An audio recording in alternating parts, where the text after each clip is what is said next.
All right, so Coach certainly isn't the only channel that's caught on to the fact there's way more blocked field goals than usual. I do think I may have caught on to the earliest, but it's because I'm hyper scrutinizing every single thing these guys do.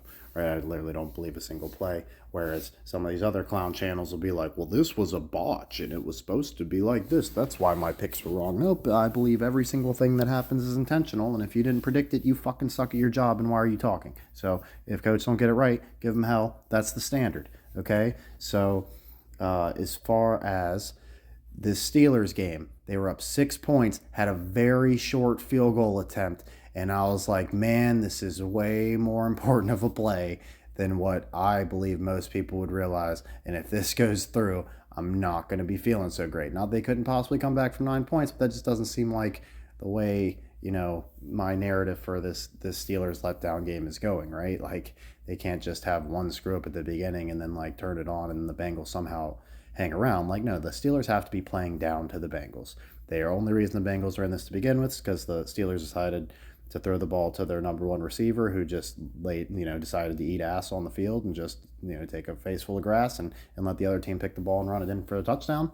And he, as someone commented, he did get his redemption touchdown. I wouldn't call that a redemption touchdown, breaking fucking even, right? Like it's a number one option on a team. No, he better have like 3 touchdowns because he was supposed to have a enormous game today, and they need to rely on him because their offense typically stinks.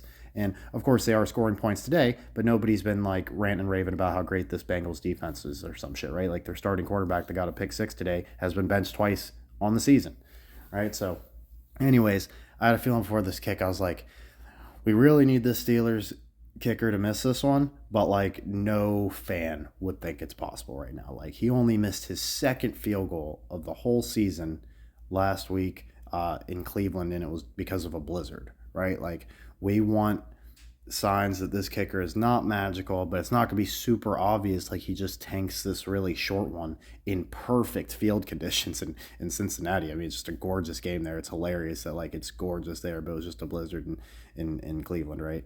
Now, as far as what ended up happening, so sure enough, it was either going to be a make or a block in Coach's opinion. There's no way he was just going to shank it, and then sure enough, the Bengals blocked the shit out of it. So it is just insane how many blocked field goals and stuff they're doing this year. Like it's even on ones like usually they'll try to explain away like, oh, you don't want a longer kick. Like no, the Steelers just shit the bed there. That's exactly what we wanted. It wasn't on the kicker. He's good, but the special teams just blew it for no reason. They have no good excuse why they just let the Bengals block that kick, which would have made it a 2-score game. Now, even though the Bengals aren't doing great, they are in a position where if they score a touchdown, kick an extra point, they're going to have the lead.